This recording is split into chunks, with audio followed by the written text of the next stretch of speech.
Chiffres truqués, accusations de haine, débat explosif à la télé entre Darmanin et Bardella. Ce face-à-face tendu a enflammé le plateau. Le ministre de l'Intérieur accuse frontalement Jordan Bardella de détester les musulmans. Chiffres contradictoires, accusations de manipulation et références choc à Marine Le Pen et à la kippa. Cette séquence illustre la tension extrême autour du débat sur l'islam en France. Décryptage d'un affrontement où la religion devient un champ de bataille politique. Il n'y a pas 500 mosquées radicalisées. 540. Il n'y en a pas 540. Bon. Il y a 2600 lieux de culte musulmans en France. Il y en avait une centaine, sur 2600, une centaine qui étaient soupçonnés de radicalisation. Il y en a une trentaine qui ont été fermés par les services de la République.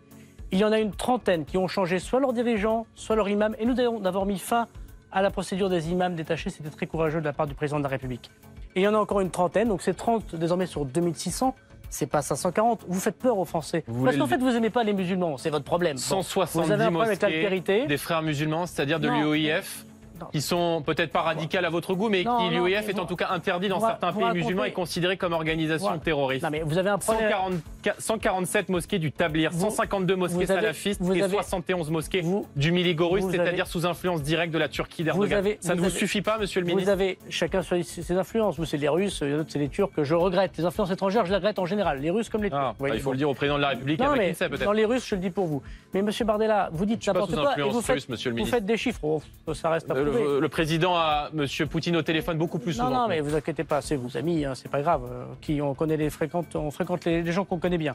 Vous êtes exactement à égalité. Je propose vraiment que vous puissiez conclure rapidement, Gérald Darmanin. Ne dites pas des chiffres qui sont totalement erronés pour faire peur aux Français. Vous ne gagnerez pas sur des mensonges. Et vous avez un problème avec l'altérité, vous avez un problème avec la liberté religieuse, et vous avez un problème avec les musulmans. Madame Le Pen a même été jusqu'à dire que les Juifs ne devaient plus porter la kippa. C'était un petit effort qu'elle demandait aux Juifs pour la communauté nationale. C'est une honte de dire des choses. Ils pourront la porter.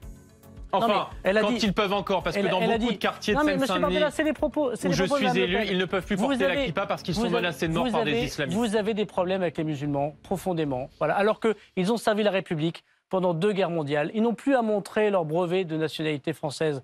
Ils sont français parce qu'on se fout de savoir quelle est la religion des gens, monsieur Bardella. Ce clash entre Gérald Darmanin et Jordan Bardella ne fait que raviver une fracture déjà béante, celle du rapport entre l'État, l'islam et l'extrême droite, entre dénonciation de l'entrisme islamiste et accusation de stigmatisation des musulmans. Chacun semble parler à sa base électorale.